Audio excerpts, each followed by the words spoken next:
Hey y'all, how's it going? So it's just a range day today. We had leg up, leg back down. We're retesting right now exactly where we started off. So yeah, I didn't see anything till 9:20. That's when I found the first trade I liked. And it does have to do with this measured move here. So basically, with the overnight high and low, this is where I had them. I was kind of debating here and here because right here is technically before the overnight session is done. It's right before 8:30, but it ended up holding better here. So and reacting off of it, so I ended up just leaving it there, and I believe it to be right. So yeah, and anyway, so we had this leg up around when I started. This is 8:30 right here. I started, right before that, around 8:20ish, and so I saw that we had this first leg up. I can expect a second leg up. We had a breakout. We have these two legs down, which, if you look at it like this, it really is just one leg down because you can draw it in one channel. And so, see, when we get this break here, if we were to get another leg down, I would consider that two legs down. But if you can draw it within one channel, I generally consider it one leg. I do see that it's two legs, but on a big picture, that's really just one leg. So anyway, we bounced early here, and obviously I didn't have this at the time, but as soon as we bounced and then we held, it started becoming pretty clear that we might have something here. So I drew this uptrend, and it did not hold a third time, but when we broke, we almost retested it. So I believe it's drawn correctly. And so yeah, we bounced here, we get this uptrend forming, and we start to make the second leg. So we have this first leg, break, making the second leg. Now with this trade right here, this long, there's no room for a good risk to reward unless you really get in with a limit order. I didn't take this, and there wasn't enough room really to the overnight high. I just would have wanted more room. And I'll draw the risk to reward tool here. It would have had to go significantly through, and I just wasn't really wanting to do that. But basically, we have this bullish imbalance, and it confirmed by holding above the EMA and offering this bar that looks like it's trapping on this red bar while you're expecting a second leg up. So I think that if you had room, it would have been good to go long, but I didn't want to try to go for a scalp because I talk about the risk to reward, my risk to reward a lot, and I do not like to go for less than 1-to-1 at all. So I'm not gonna do it for one trade. And so anyway, we do push higher though. We have all these shallow corrections at first. Neither of these reach the EMA, and there's nothing to take off of it. And then here we finally do, and it is a second entry long. You can see first entry long, second entry long. It's off the EMA. And then at first you would have it drawn like this. It has a break, and so you could say break, possibly expecting a new high. It does only have two bounces, this one right here, and then it didn't reach it there. And the reason I don't exactly like this is because it's entering directly into the high, and it's flat. So I've kind of been getting used to entering into highs more often as long as there's a measured move in play. But with how flat it was, I didn't think it was worth it. And you can see it rejected it a couple times there before finally pushing through. It couldn't get through there, and then when it finally did get through, it nearly did, and it made a bare pin bar. So, either way, it did go up through, and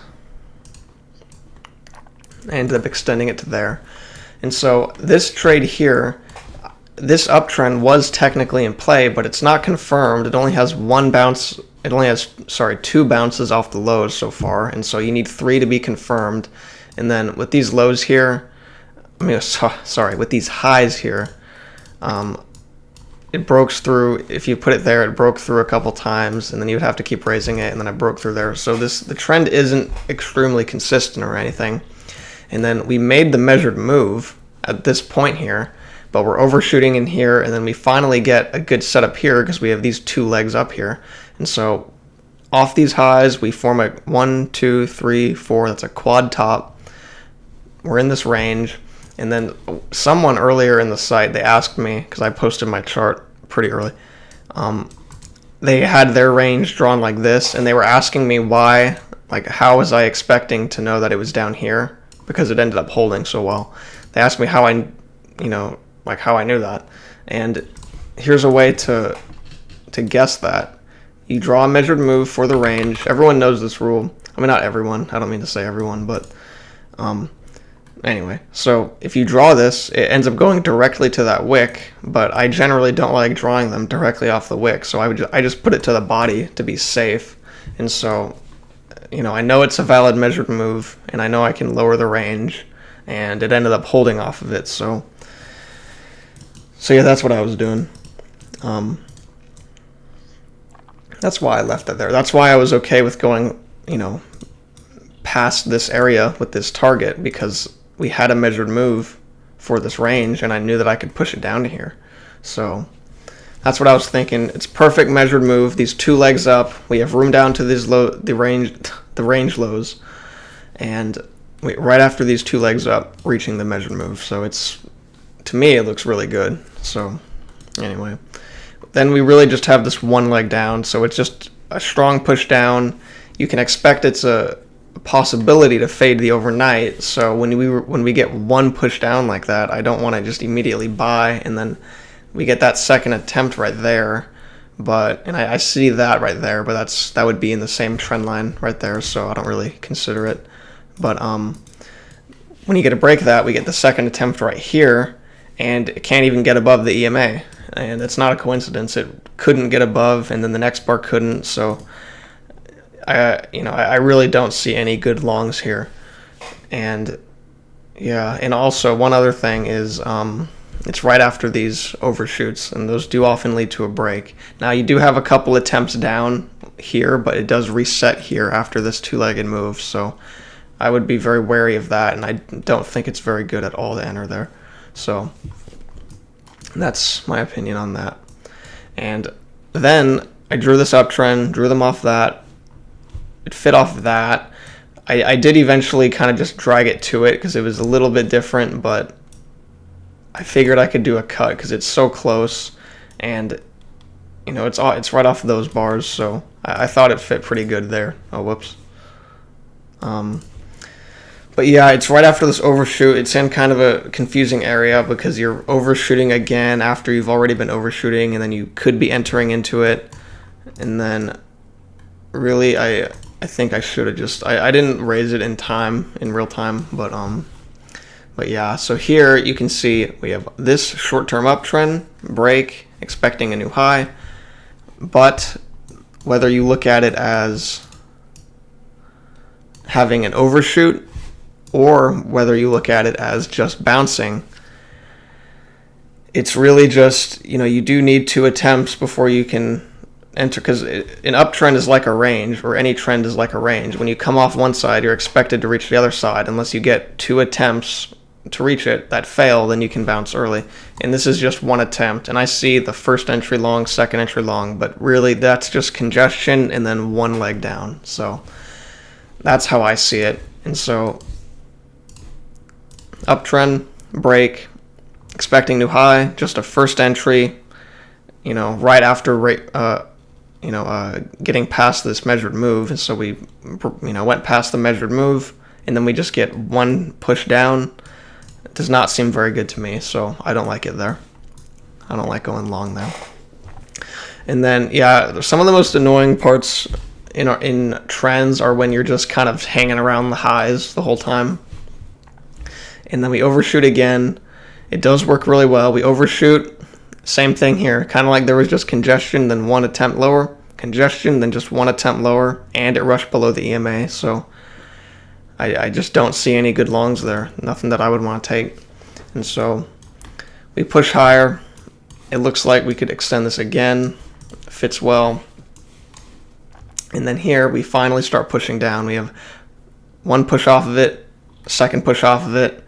And then we do, after we get those two legs down, we do start moving higher. There's not really any good trade because it's not off of anything. This isn't off of any sort of support. And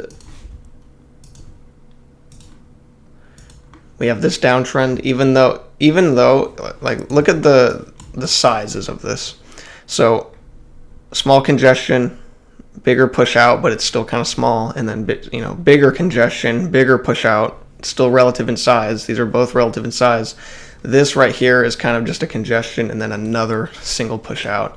And so you got 2 legs down there, and so you can expect some kind of move up higher probably, but nothing really worth a decent trade, like a decent target for. So I don't see anything. And then we start getting bigger pushes down finally. And so, to go long, ideally you'd be off the key entry point, and we just aren't getting anything good. So we start going lower. We have this leg down. We get down to the key entry point. We react off of it, but we never trigger off of it, and we just break. And so then we have this first leg down. We have a break. We can expect a second leg down.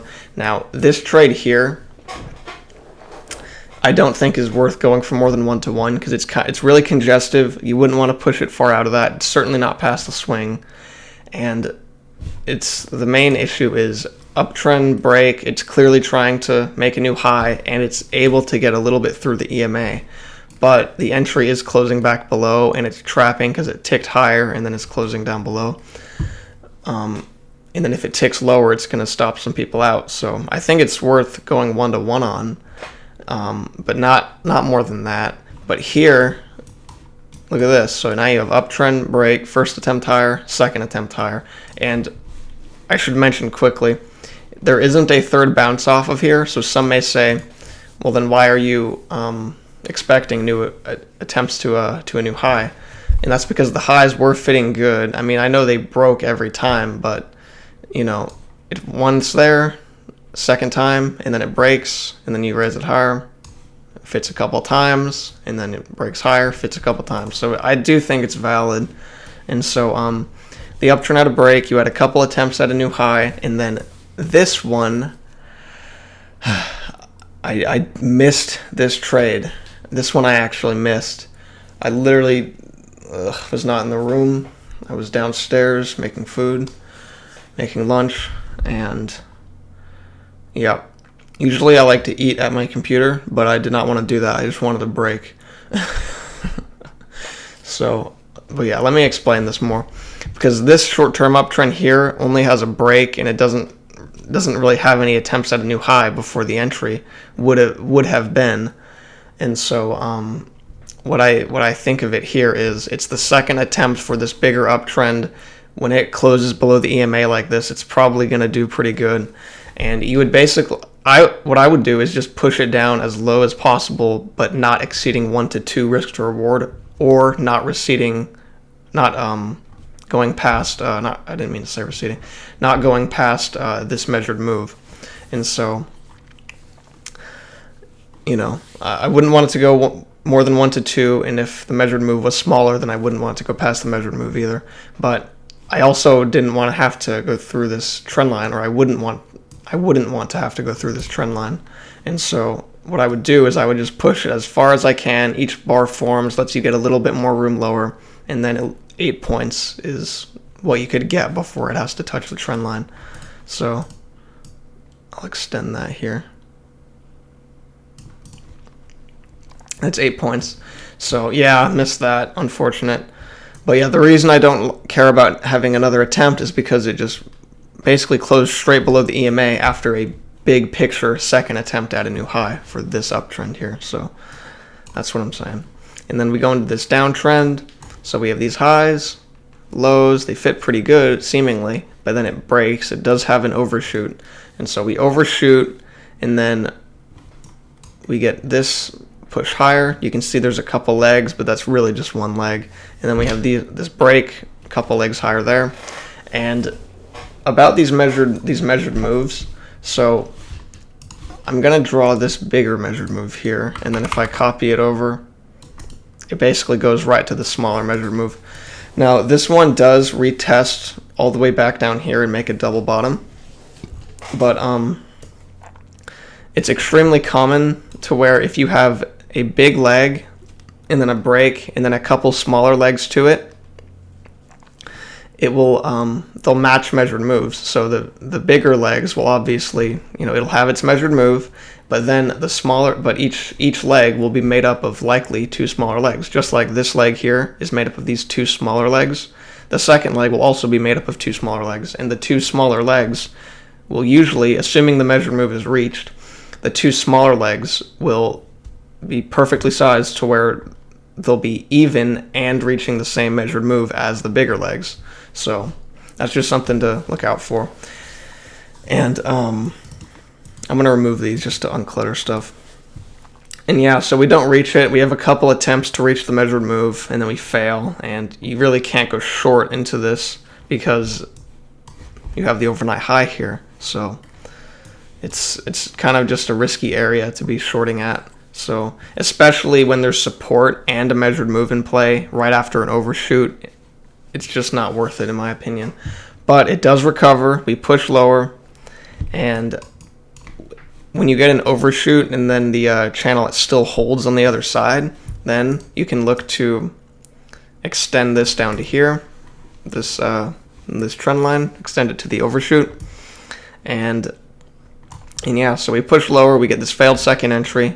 You can see first entry long, second entry long, failure.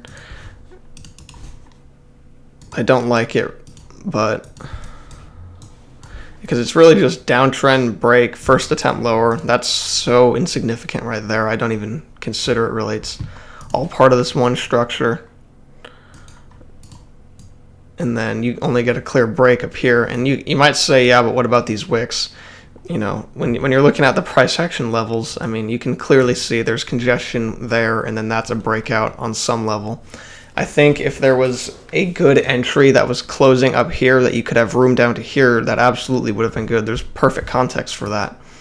Because on the short term, after you broke back in, you already had one very short term attempt to reach the high again to retest, and then a second attempt to retest. So I think that on a very short term, you could find something down to these lows, but these bars are too big to do that, so you can't expect it to break on through really, really hard like that. So there's nothing really there. But yeah, so we just push down. We have these couple legs down. We don't quite reach the EMA here, so I don't see anything good there. And then we reach the overnight low, and I was not trading at this time. I was getting ready to make a video, but yeah, so let me analyze this really quick. So we have this downtrend here.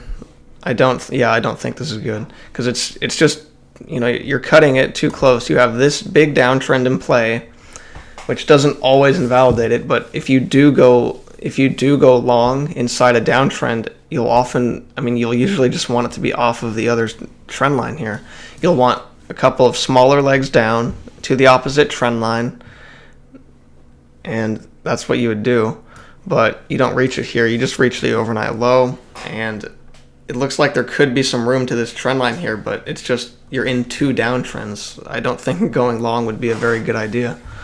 And so I do not like counter trend trading. The closest thing to counter trend trading would be like reversal patterns, like that basically, because technically the trend is still up, but it's been going down a lot less than it's been going up. So some people may view these kinds of trades here as counter trend, but I really don't agree with that. This is just straight up counter trend trading right here. So yeah, I don't like that trade there. And we have a break, a couple legs down to a new low. I don't see any good shorts. I mean, that's really just too big, and it's just one leg up, break. It could literally just make a second leg up. Even though we're in this downtrend, the overnight low is also significant, so it could make a second leg up. So if you're off of a strong support level and also in a strong downtrend, it's kind of 50-50. The bears and bulls will be competing with each other. So just stay out of it. Just wait for something clear. And we push lower, and that's basically it for the day. We don't get anything. And so yeah, that's going to do it for this video. And yeah, let me zoom out, show one last view of the chart. So yeah, that's going to do it for the video, and I'll see y'all next time.